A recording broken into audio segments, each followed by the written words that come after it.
নির্বাচনের পরে একটা কালচার আছে যে পরাজিত পক্ষ একটা অভিযোগের প্রশ্ন সাজায়।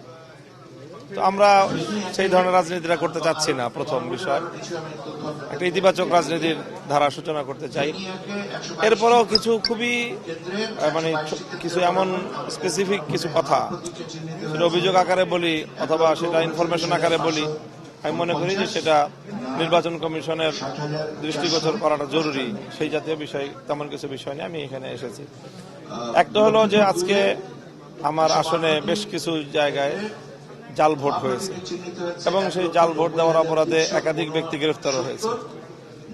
তো যারা জাল ভোট দিয়েছে তাদের প্রার্থীকেই এখনো কিছু ভোটে বেশি ব্যবধানে বিজয়ী হয়েছে।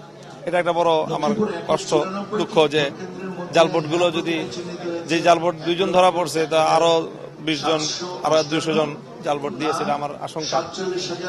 এরপরে হলো এখানে 3টা সুনির্দিষ্ট আরো ছোট বিষয় যেটা একেবারে স্পষ্টই।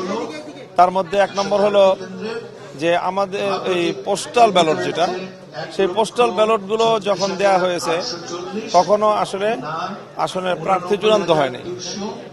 তো সেই হিসাবে দেখা গেছে যে আমাদের যে জোটগতভাবে আমরা নির্বাচন করেছি, আমার আসনে 500+ ভোট দাঁড়িপাল্লায় পড়েছে। তো জোটগতভাবে সেই ভোটগুলো আমার রিকশায় আসার কথা, কিন্তু এটা নির্বাচন কমিশনের তাদের ত্রুটির কারণে অথবা তাদের সীমাবদ্ধতার কারণে তারা প্রার্থী চূড়ান্ত করার আগেই ব্যালট দিয়ে দিচ্ছে মানুষের কাছে। সেই কারণে আমার এখানে বড় একটা ভোট হয়েছে, নষ্ট হয়েছে। আর সবচেয়ে বড় যে অভিযোগটা বা সমস্যাটা সেটা হলো যে আমার আসনে 9 জন প্রার্থী আমরা ছিলাম। তো 9 জন প্রার্থীকে 2টা কলামে নাম লেখা হয়েছে 5টা রোতে। তো আমার নামটা প্রথম কলামের লাস্ট রোতে পড়েছে, যার কারণে আমার নাম বরাবর দ্বিতীয় রোটা খালি ফাঁকা। যেমন অনেকটা ওই গণভোটের ব্যালটের মতো, গণভোটে যেখানে হা না সামনে হলো ফাঁকাটা, সেখানে সিল মারতে হয়। তো ওই জায়গাটায় আমার অনেক ভোটার ভুল করেছে। যেমন সেম একই কেস হয়েছে ঢাকা 8 আসনে। ঢাকা 8 আসনে মির্জা আব্বাস সাহেবের নামটা ঠিক আমার পজিশনে ছিল এবং ঠিক ওনার ভোটাররাও অনেকেই ওনার ভোট দিয়েছেন সেই ফাঁকা জায়গায়, মনে করেছে ফাঁকা জায়গায় সিল মারার জায়গা। ওই ভোটগুলোকে মির্জা আব্বাস সাহেবের জায়গায় কাউন্ট করা হয়েছে ওনার আসনে, কিন্তু আমার আসনে সেই ভোটগুলোকে বাতিল বলে গণ্য করা হয়েছে এবং সেই ভোটের অ্যামাউন্টটা খুব ছোট না।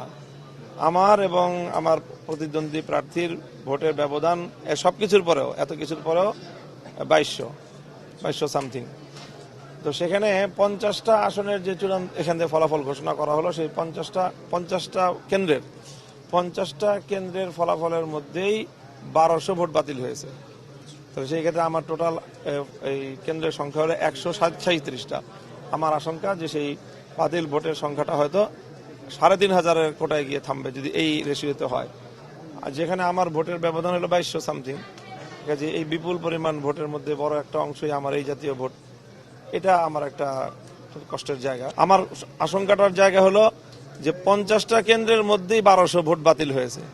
তাহলে 135টা আসনে, 137টা আসনে কতগুলো ব্যালট বাতিল হবে? 137টা কেন্দ্রের মধ্যে স্বাভাবিক। এখন কমিশনে আমি এখনো কথা বলি না, আমি ইসের কাছে বলছি, রিটার্নিং অফিসারের কাছে। তিনি এই বিষয়টা বলেন যে এটা তো আমার সাবজেক্ট না, এটা কমিশনের সাবজেক্ট। তো আমরা কমিশনের কাছে সেই কথাটা বলবো।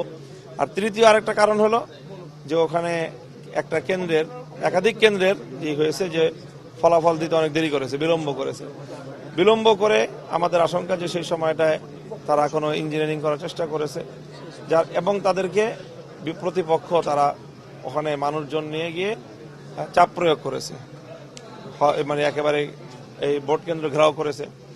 তো এই সংবাদ পেয়ে আমাদের লোকজনও সেখানে গেছে। এই পরিস্থিতি উত্তপ্ত হওয়ার এক পর্যায়ে সেখানে আর্মি গেছে। আর্মি গিয়ে সেই ব্যালট সব সহ তাদেরকে ওখান থেকে নিয়ে চলে আসছে এবং কেন্দ্রে যে একটা ফলাফল ঘোষণা করা হয় এবং কেন্দ্রে টানায় দেওয়া হয়, সেটা কিছুই করা হয়নি। পরবর্তীতে আমরা সেটা পেয়েছি এবং সেখানে ট্যাম্পারিং করা পাই। সেখানে আমার প্রতিদ্বন্দ্বী প্রার্থীর নামে যে পরিমাণটা লেখা আছে সেই সংখ্যাটার মধ্যে ট্যাম্পারিং করা, কাটা একটা অঙ্ক লেখা ছিল সেটার জায়গায় আরেকটা অঙ্ক লেখা হয়েছে। তো আমার ধারণা, আশঙ্কা যে সেখানে এরকম বড় একটা অঙ্ক, কয়েকশো ভোটের ব্যবধান সেখানে হয়ে গেছে।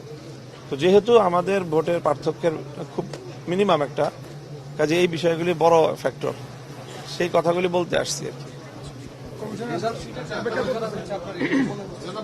রেজাল্ট শিটে বলতে ওই মনে হয় না, আমাদের কাছে সুস্পষ্টই আছে প্রিজাইডিং অফিসার যেখানে কেন্দ্র থেকে যে ইটা দেয়, হ্যাঁ ভোট গণনার যে শিলটা দেয়, সেটার মধ্যেই টেম্পারেচারিং করা আছে।